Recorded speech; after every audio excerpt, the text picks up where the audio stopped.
And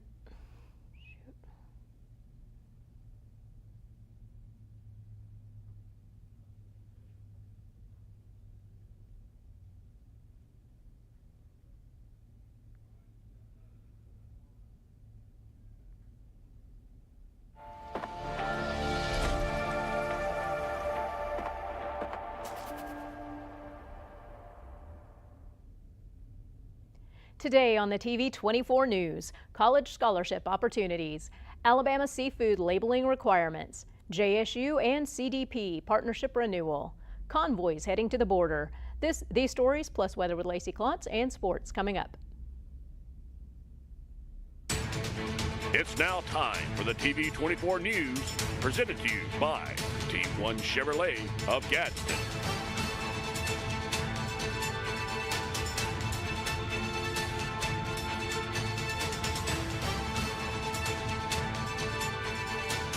Thank you for tuning in to the TV24 News. I'm Shasta Jones. Here's the news for Tuesday, January 30th, 2024. The Talladega Optimist Club has announced they are including Calhoun and surrounding counties in their annual essay and oratorical contest. The Optimist International Youth Contest gives students the opportunity to win scholarships through speaking and writing. The oratorical contest helps young people gain experience in public speaking and provides them with an opportunity to compete for multiple college scholarships with a pre-assigned topic. District scholarships for this category are first place of $2,500, second place of $1,500, and third place of $1,000. These could also lead to a chance to win up to $22,500 at the World Championship level. The deadline for the oratorical contest is March 1st. For the essay contest, it is designed to give young people the opportunity to write about their own opinions regarding the world in which they live. The approach can encompass a young person's personal experience, the experience of their country, or a more historical perspective. One district scholarship of $2,500 is awarded in this category. The deadline for the essay contest is February 2nd. For more information, contact Vera Hendricks with the Talladega Optimist Club at 256-493-5905. Do you know where the seafood you buy in Alabama comes from? Alabama Representative Chip Brown announced yesterday he has pre-filed a bill to require the country of origin to be labeled on seafood sold in Alabama, per Yellowhammer News. Brown hopes the disclosure of the consumer of the country of origin for seafood products in restaurants and grocery stores will support the state's commercial seafood industry. Many times, fish is not labeled for the consumer and they do not know if it is harvested off the Alabama coast, grown in a United States pond, harvested from Madagascar, or grown in China. This bill would require grocery stores and restaurants to clearly label and list the country of origin for the consumer to see, along with if the seafood is caught in the wild or farm-raised. Brown said, "The seafood industry is essential to the economy throughout Alabama's Gulf Coast region, and with foreign-caught products flooding the U.S. market, we must take every step to both support it and protect it. By requiring disclosure of the country of origin for seafood, we can encourage the use of products caught in Alabama while ensuring that consumers are better informed about the food they consume." The bill provides that a state health officer would be allowed to enforce penalties and fines for noncompliance. Last week, Jacksonville State University announced the renewal of its partnership with the FEMA Center for Domestic Preparedness. An agreement was signed to collaborate on research, internships, and academic credits through 2032 per JSU. Earlier in the month, leaders from both JSU and the CDP met to discuss the best ways to strengthen their relationship. A memorandum of understanding was signed by CDP Superintendent Tony Russell and JSU Provost Christy Shelton. This agreement provides for JSU to offer free college credit to CDP students in certain courses they take at the CDP that can be used as electives toward a bachelor's or master's degree in an emergency management program at JSU. Additionally, JSU students will be given the opportunity to participate in internships at the CDP that meet their college and career goals, as well as be offered opportunities to conduct research utilizing the CDP facilities and training data. Dr. Shelton stated, We are going to collaborate together to ensure that our students have maximum opportunity to participate with CDP activities, taking courses, receiving academic credit, and participating in research and internship opportunities. Superintendent Russell said, "This is an important partnership as it brings together the academic with the practitioner. You have to have both of those to shape the future of preparedness, response and recovery, and to really impact the national goal of a secure nation." Convoys began departing all across America yesterday to go peacefully support the National Guard at the Texas, Arizona, and California borders and show their support to take the U.S. borders back. Here is a clip of a convoy leaving and departing Norfolk, Virginia.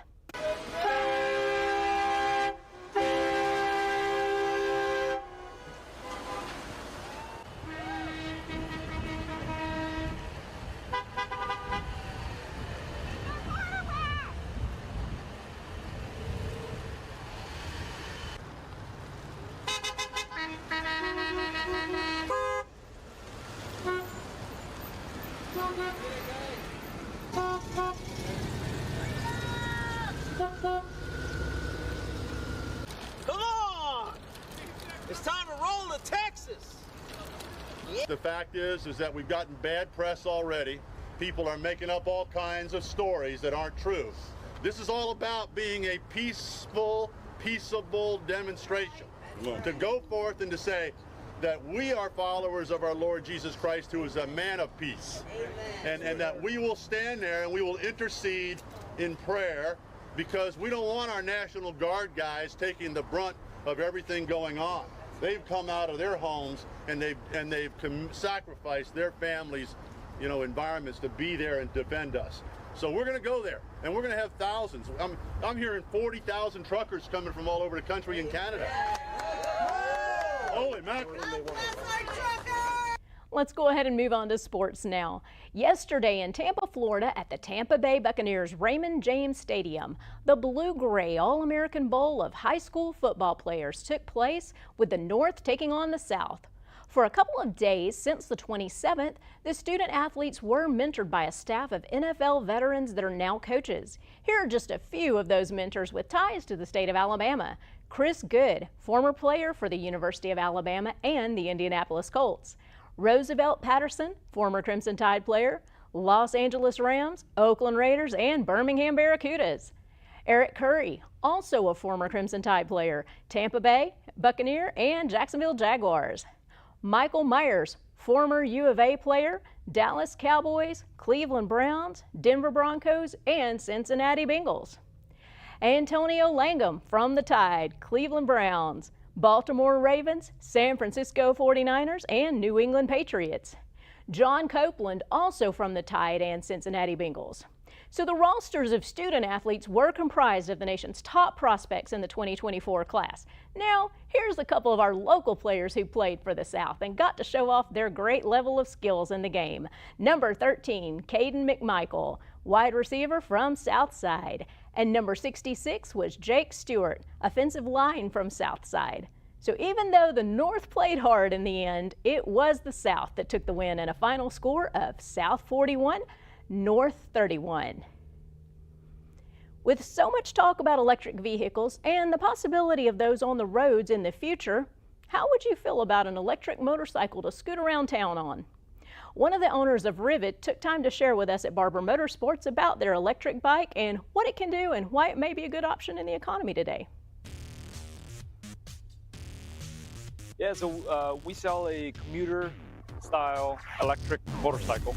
It's a $8,900, about 75 miles of range, urban and highway capable, 75 miles or more.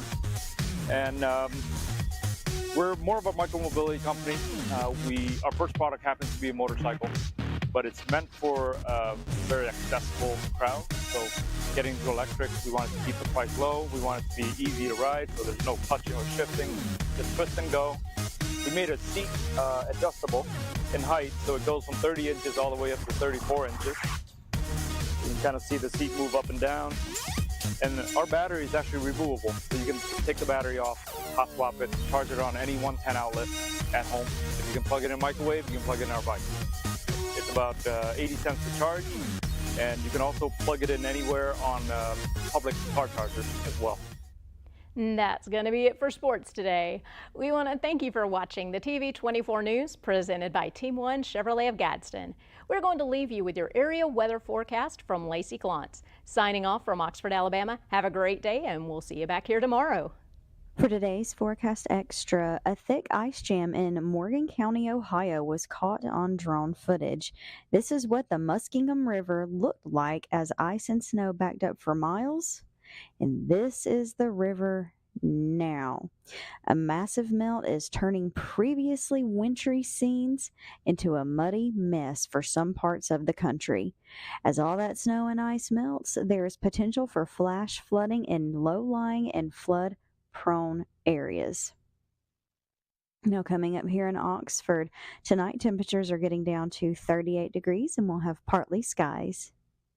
Then tomorrow it's getting all the way up to 52 degrees and we'll have a mix of clouds and sunshine. Now after tomorrow, Thursday, the high is only getting up to 57 degrees, but we are seeing some fairly warmer temperatures after that. Friday, it's getting up to 64 degrees. Saturday, it's getting up to 62 degrees, and we're not seeing any rain for those few days. But then Sunday, there is a 60% chance of rain. And the temperature is only getting up to 50 degrees. Then on Monday, it's getting up to 53 degrees with only a 20% chance of rain. And then Tuesday, again, 53 degrees for the high and no chance of rain. I'm Lacey Klontz with your TV24 weather.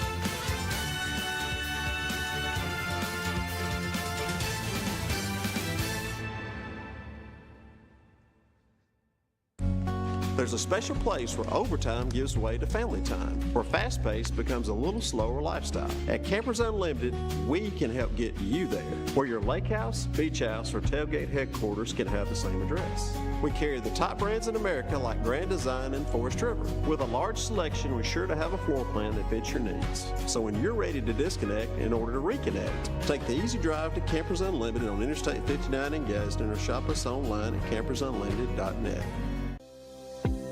The Coosa Valley, on the banks of the Coosa River in Gadsden, Alabama. Fishing, boating, and paddling, and home to Team 1 Chevrolet. Team 1 Chevy has been serving generations for years. Even the grandkids are grown. Come by and see why so many people come back to Team 1 Chevy in Gadsden. Home of the best people, the best service, period.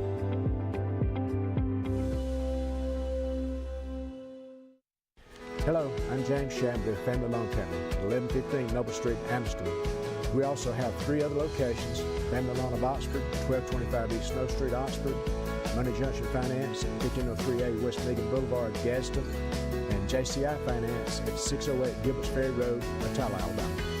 We understand the need honest people have to borrow money from time to time. At Family Loan Company, we'd love to say yes. Call or come by and see us today for the fast, confidential service that you so deserve. Weac Aviation is a premier paint shop that caters to airplane owners from all over the country.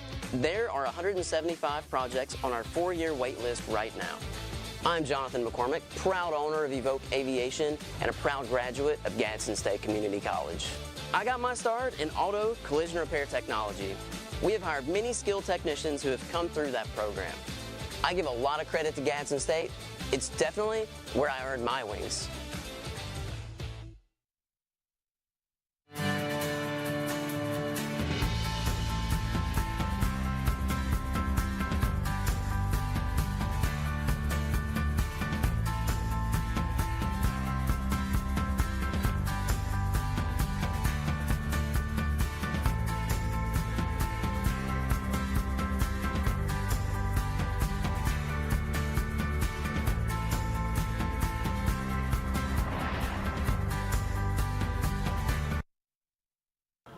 Thank you for coming to Greenway. At Greenway Cluster, we have all the vehicles that you want.